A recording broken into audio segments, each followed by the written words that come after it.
If you've ever finished a game, stared at the credits, and whispered, "What do I do with my life now?"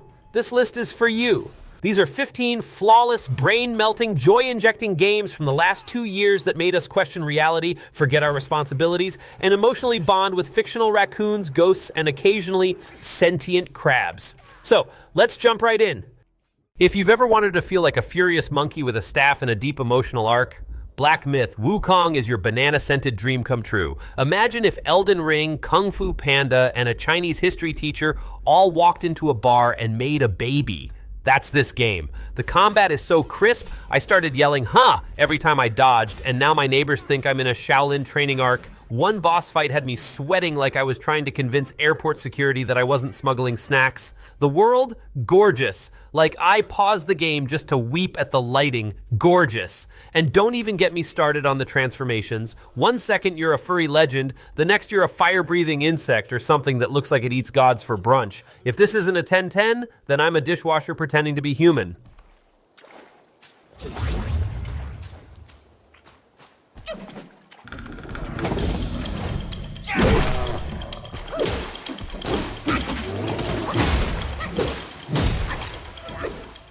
Playing Indiana Jones in the Great Circle is like diving headfirst into a bucket of nostalgia that's been shaken with Red Bull and sprinkled with puzzle pieces. You're not just solving ancient mysteries, you're doing it with a whip, a hat, and the voice of someone who sounds like they just drank 3 cups of gravel for breakfast.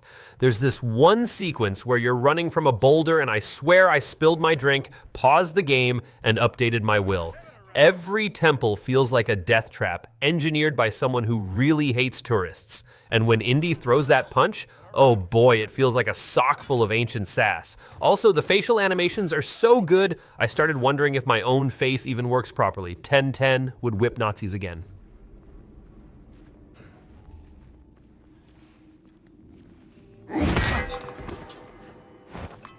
Fair and square.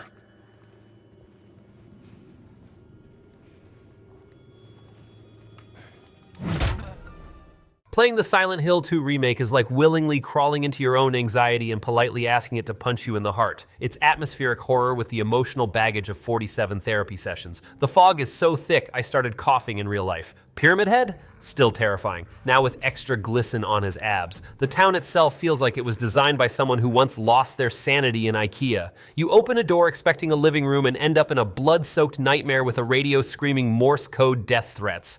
And don't even try to act brave. The game will find new ways to emotionally compromise you. I cried, screamed, then complimented the soundtrack all in the same breath. If psychological trauma were art, this would be in the Louvre. A flawless, spooky 10 by 10.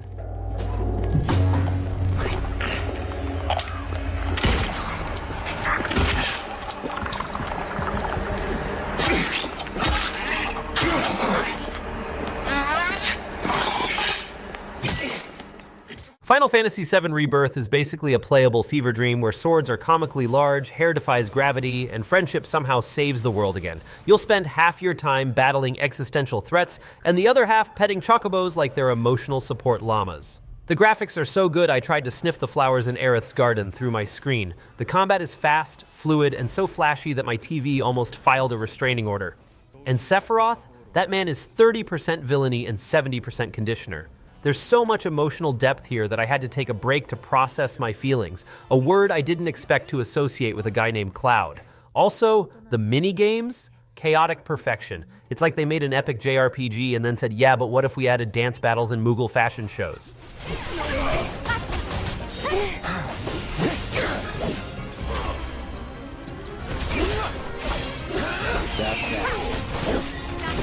And don't come back. If you ever wanted to know what it feels like to be 2 dudes with matching lycra and crippling emotional trauma, Spiderman 2 delivers that fantasy and then throws you off a skyscraper just for fun. Swinging through the city feels so good, I now judge every real-life commute by how many flips I didn't do. The game lets you swap between Peter and Miles like you're playing superhero ping pong, and both of them are dealing with enough issues to qualify for group therapy.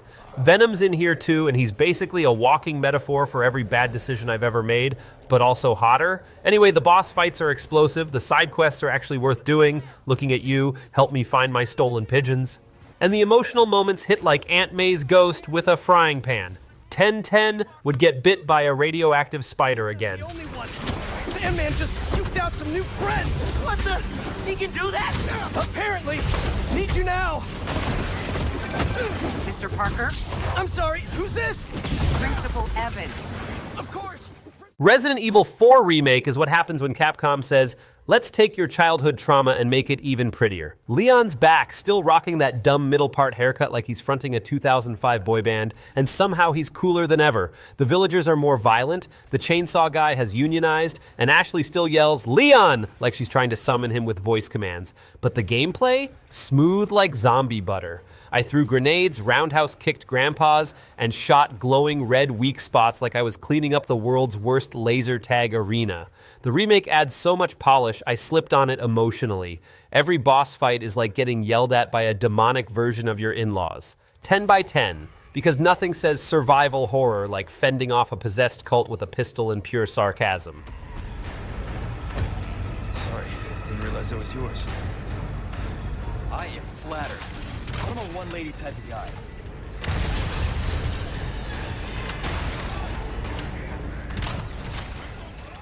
Alan Wake 2 is less of a game and more of a metaphysical breakdown in 4K. It's like the developers held hands, channeled David Lynch during a caffeine overdose, and decided to weaponize narrative confusion. You're solving a mystery inside a story inside another story narrated by a man who looks like he writes sad poetry at 3 a.m. and drinks espresso with tears. There's a flashlight mechanic that makes you feel like a paranormal bouncer, and the enemies appear like bad thoughts in the shower. The vibes are so weird I had to check if my controller was possessed. At one point, a musical horror scene broke out and I just sat there in awe like, am I in a game or an off-Broadway nightmare? It's haunting, brilliant, and utterly bonkers. 10/10 would lose my mind again in this haunted writer's fever dream.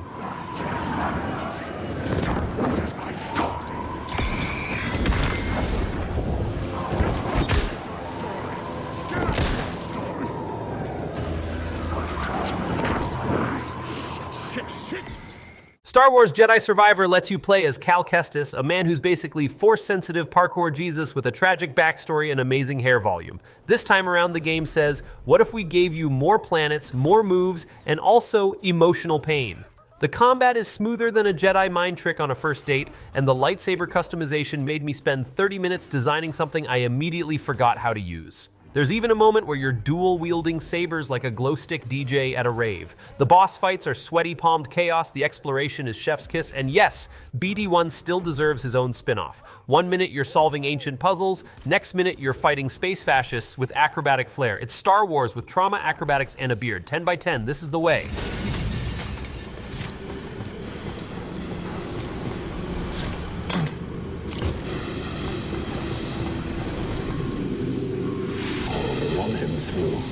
I have trained for this. Then Rivers will reward. Hi-Fi Rush is what happens when you throw Scott Pilgrim, Jet Set Radio, and a rock concert into a blender powered by rhythm and ADHD. You play as Chai, a wannabe rock star with a robotic arm and the attention span of a goldfish on espresso. Everything, attacks, dodges, dialogue, enemy breakdowns, is on beat. Even the elevators feel like they're bopping to your mixtape. It's like Guitar Hero had a baby with Devil May Cry, and the baby refuses to stop dancing. The art style is pure Saturday morning cartoon joy, and the dialogue? Imagine if your inner voice got replaced with a sarcastic guitar riff. There's a level where you fight to a 9 Inch Nails song, and I temporarily ascended. It's hilarious, chaotic, and shockingly tight on mechanics. 10/10 would air guitar my way through corporate espionage again.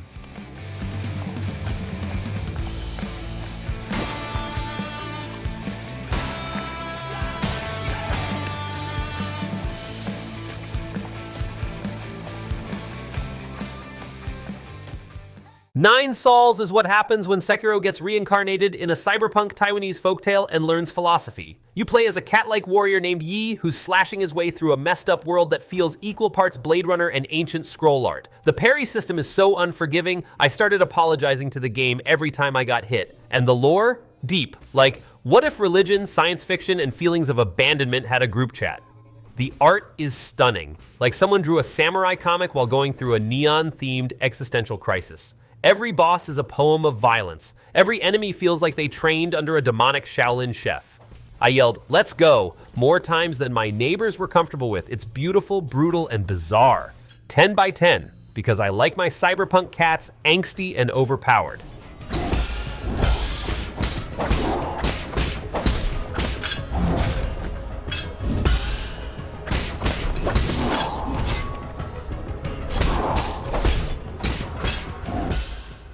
Banishers Ghosts of New Eden is what happens when you take ghost hunting, toss it into a historical love story, and marinate it in pure emotional trauma. You play as a professional ghostbuster and his dead girlfriend. Yep, she's a ghost. You're literally ghosting with your ghost, and it's beautiful. You'll cry, then decapitate a demon, then cry again, like an exorcist going through a breakup playlist. The choices you make matter so much. One wrong decision, and you're basically hosting a haunted TED Talk on regret. It's romantic, tragic, and metal as hell. Combat, deliciously supernatural dialogue, Shakespeare with spectral problems. It's like The Notebook if instead of writing letters, they just punched banshees. 10 by 10. Never thought ghostly romance would ruin me emotionally, and I loved it.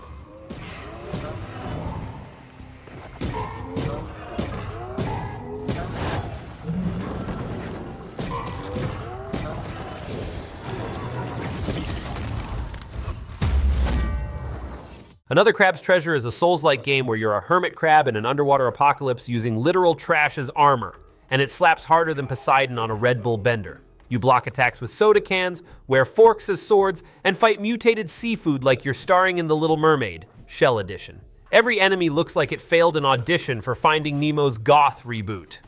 The game somehow makes sea pollution adorable and combat brutally fun. I got killed by a shrimp with a vendetta and came back swinging in a yogurt cup. The humor is razor sharp, the world is weirdly stunning, and the gameplay is deeper than the Mariana Trench. 10 by 10, never thought I'd root for a crab in a ramen lid with a dream and a grudge.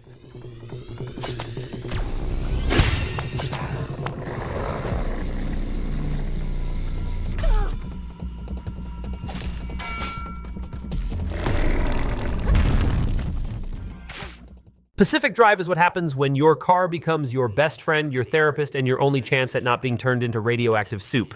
It's part survival sim, part road trip from hell, and part mechanic anxiety simulator. You're stuck in a haunted version of the Pacific Northwest, and your car, it's got more personality than most AAA protagonists. You'll duct tape bumpers, fight off paranormal weather, and scream go, go, go as dimensional anomalies try to yeet you into the backrooms. The vibes?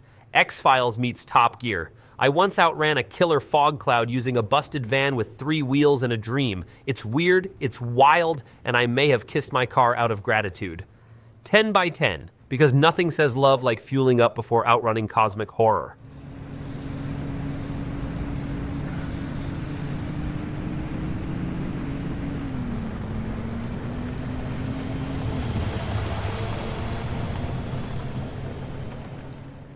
Atomic Heart is like BioShock took a shot of vodka, read some Russian poetry, and started breakdancing in a nuclear dystopia. You're in an alt-history USSR full of psycho robots, singing polymer slime, and sentient mustaches, almost.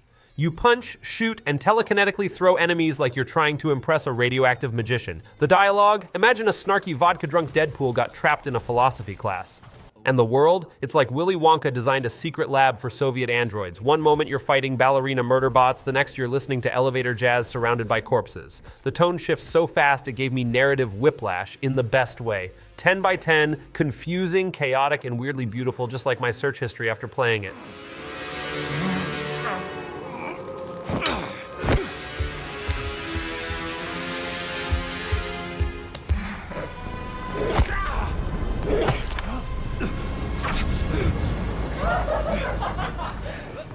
Until Dawn Remake brings back the classic cabin-in-the-woods teen horror experience, but now with graphics so realistic, I flinched when a jump scare happened and spilled my cereal. You're controlling a group of deeply questionable young adults making decisions that range from mildly dumb to how have you survived puberty.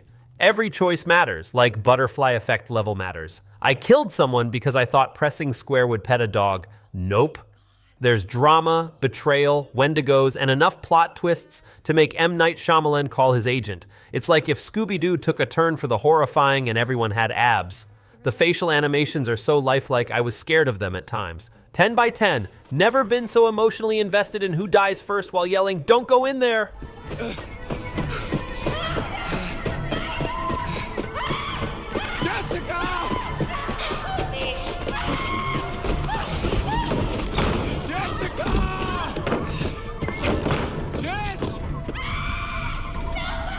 Jessica, I'm coming! And there you have it, 15 games so perfect they made us cry, laugh, and rethink our entire personality. So go play them, all of them. And if you've already played them, play them again and pretend it's for research. Don't forget to like, subscribe, and comment your favorite emotional breakdown moment, because I know you had one. See you next time, and remember, never trust a smiling NPC. Oh, God! No, Jessica! Oh my God! Jess! Jess, are you okay? Help.